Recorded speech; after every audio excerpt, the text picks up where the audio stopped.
Pemirsa Silampari TV, malam ini kita akan melakukan investigasi kehidupan manusia lanjut usia lansia.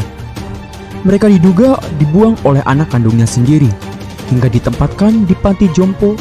Berikut investigasi mengungkap fakta di balik peristiwa.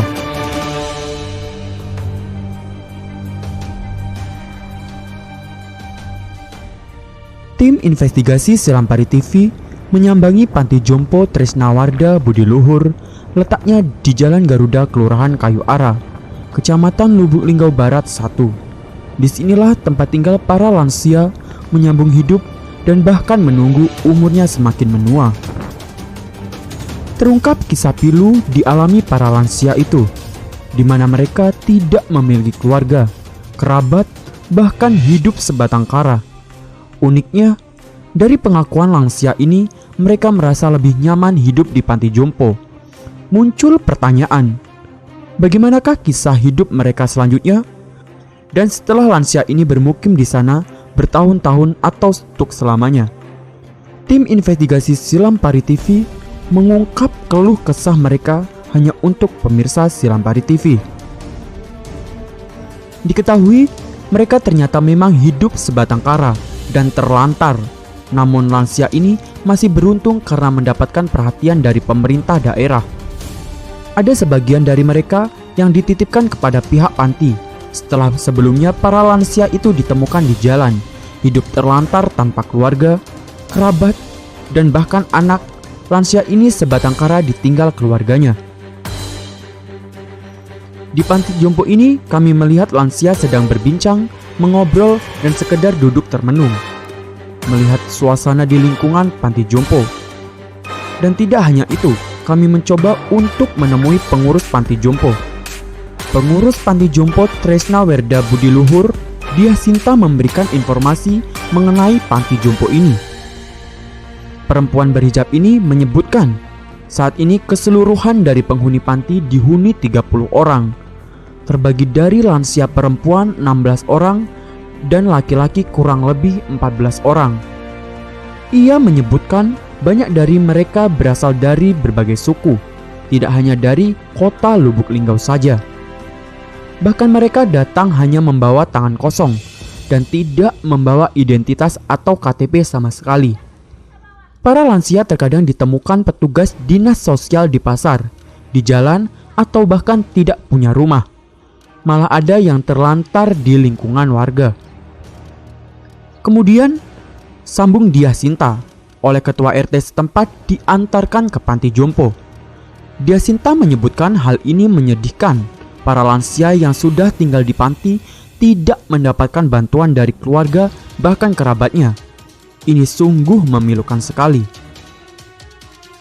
Ia meneruskan lansia ini mendapatkan bantuan atau konsumsi dari pemerintah yang telah disiapkan setiap 1 bulan sekali, tanpa campur tangan dari keluarga atau kerabat.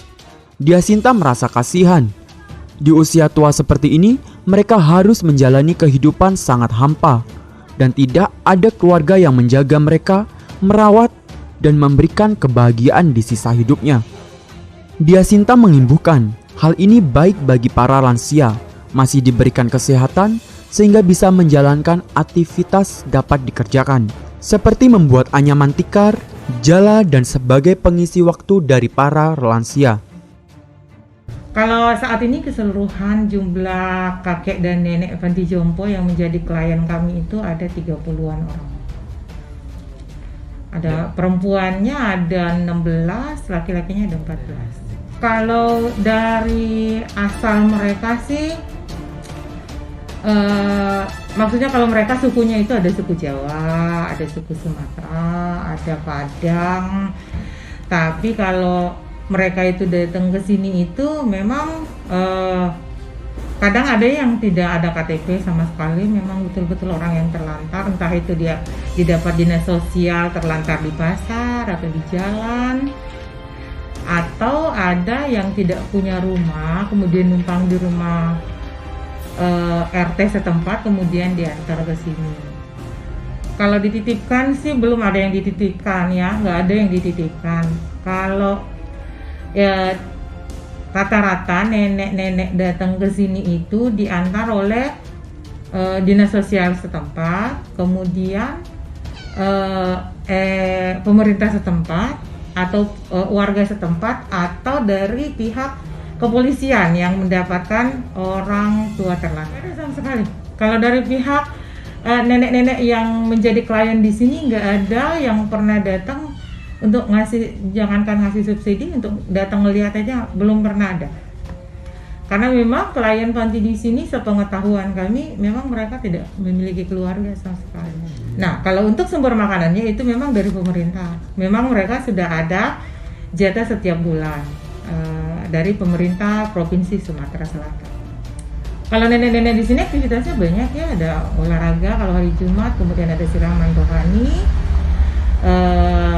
kemudian ada yang membuat apa sih namanya itu, tikar yang dianyam-anyam itu, ada yang membuat bakul macam-macam lah, ada yang membuat jala, dan seperti itu mereka aktivitasnya. Yang rajin kan banyak juga, ada nenek-nenek yang rajin, kadang pagi-pagi dia sambil berjemur sambil merumput di sekitaran wisma mereka sendiri. Setelah menggali beberapa informasi dari pengelola panti jompo, kami menemui salah satu penghuni panti. Ia tinggal di wisma tersebut, sebut namanya Suwiyah. Nenek ini berusia 65 tahun. Dirinya mengaku hampir 8 tahun tinggal di panti jompo. Lansia ini mengaku merasa betah dan tenang. Hal ini mengejutkan. Nenek ini mengaku telah lupa dengan cucunya maupun keluarganya. Suwiyah sangat merasa tenang tinggal di sana tanpa harus memikirkan apapun dalam dirinya. Jika dipertemukan dengan keluarganya nanti, nenek ini mengaku memikir-mikir dulu.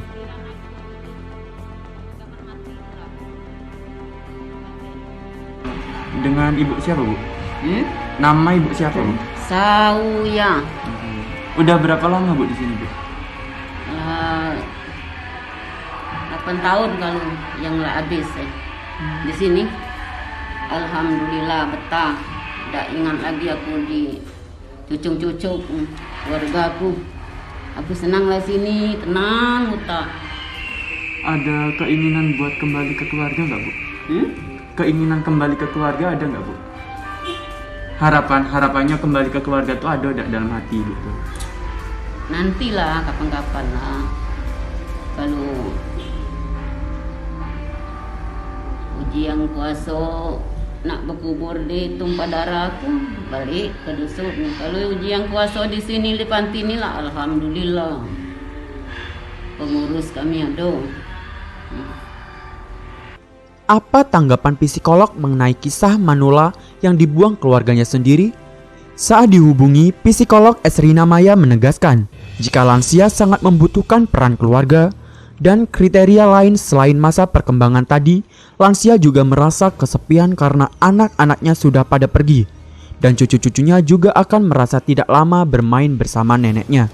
Esrina Maya meneruskan, soal ada anak yang menitipkan orang tua di panti jompo, ia menilai hal itu sebenarnya relatif.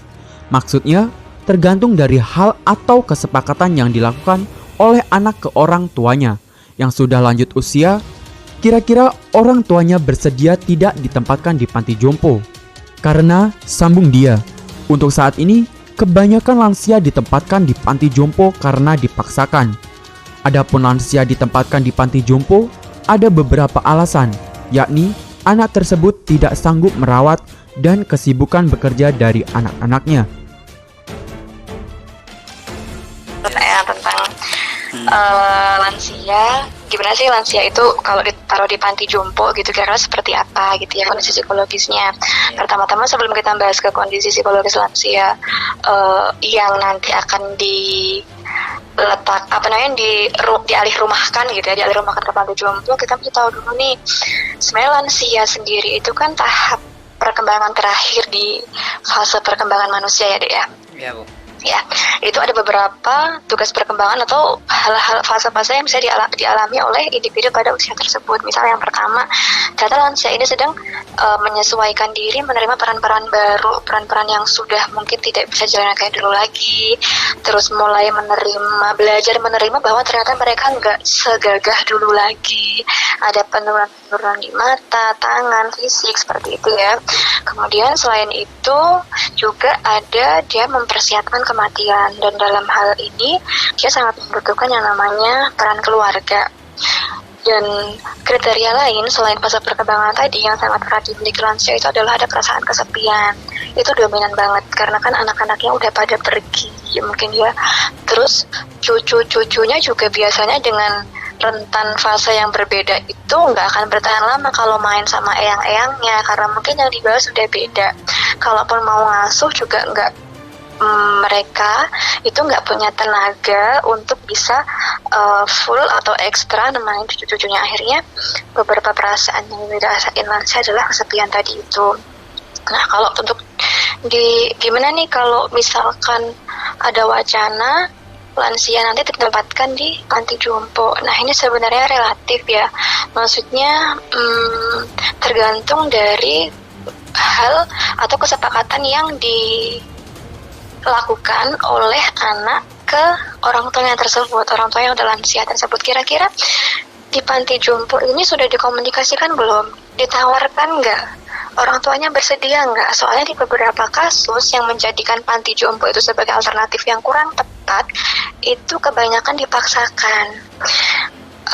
Lansia itu dipaksa karena beberapa alasan yang dimiliki anak itu yang nggak sanggup merawat, mungkin karena anggota keluarganya sedikit, nggak ada yang diajak gantian merawat, kemudian kesibukan kerja, atau orang tuanya sudah mulai sakit-sakitan. Dan karakteristik lansia ini kan sangat ingin dipahami, sehingga kadang menjadikan mereka itu seolah-olah sulit untuk diatur ya. Menua adalah hal yang akan dialami setiap manusia. Dan bagaimana kita menjadikan hidup kita lebih bermakna di akhir hayat kelak. Pemirsa Silampari TV, sekian perjumpaan kita dalam episode kali ini. Nantikan episode investigasi selanjutnya, di mana kami akan mengungkap fakta di balik peristiwa lainnya. Sampai jumpa.